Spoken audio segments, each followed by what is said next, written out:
เป็นอย่างผู้ชายที่ว่าลิ้นสู่ลิ้นสาวครอบครัวน่ะบ่ค่อยพังทลายปานใดเนาะแต่ถ้าผู้หญิงลิ้นสู่ลิ้นบ่าวครอบครัวนี่น่ะจะพังทลายเนาะบ่เกิน1 ปีเนาะครอบครัวจะพังทลายผู้หญิงเด้อผู้หญิงลิ้นบ่าวเด้อมันเปรียบเสมือนกระแจที่ว่าล็อกประตูบ้านถ้ามื้อใดผู้หญิงออกไปลิ้นบ่าวทางนอกแสดงว่าประตูบ้านตัวนั้นน่ะมันเพแล้วประตูบ้านตัวนั้นน่ะมันล็อกบ่ได้ฉะนั้นมันจึงมีคนร้ายหรือโจรเข้ามาในหอในเรือนอยากเข้าก็เข้าอยากออกก็ออกซึ่งมันจะเฮ็ดให้ครอบครัวนั้นบ่เจริญงอกงาม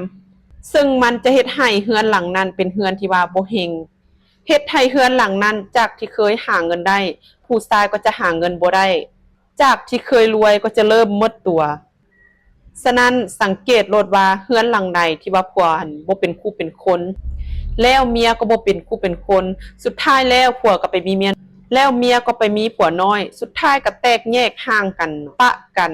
มีทรัพย์สินเท่าใดก็เอามาแบ่งกันผัวก็เอาไปเลี้ยงเมียน้อยเมียก็เอาไปเลี้ยงผัวน้อยสุดท้ายจุดจบของคนเหล่านี้ก็คือบ่เหลือหยังเนาะลูกเต้าก็จะบ่มีชื่อเสียงหยังอีกต่อไป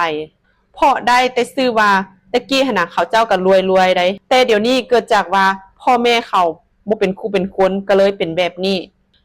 ดังนั้นผู้หญิงคือกระแจบ้านฉะนั้นอย่าสู้เฮ็ดให้ผู้หญิงเสียใจเพราะถ้าเฮ็ดให้ผู้หญิงเสียใจมื้อใดครอบครัวพังทลายแน่นอน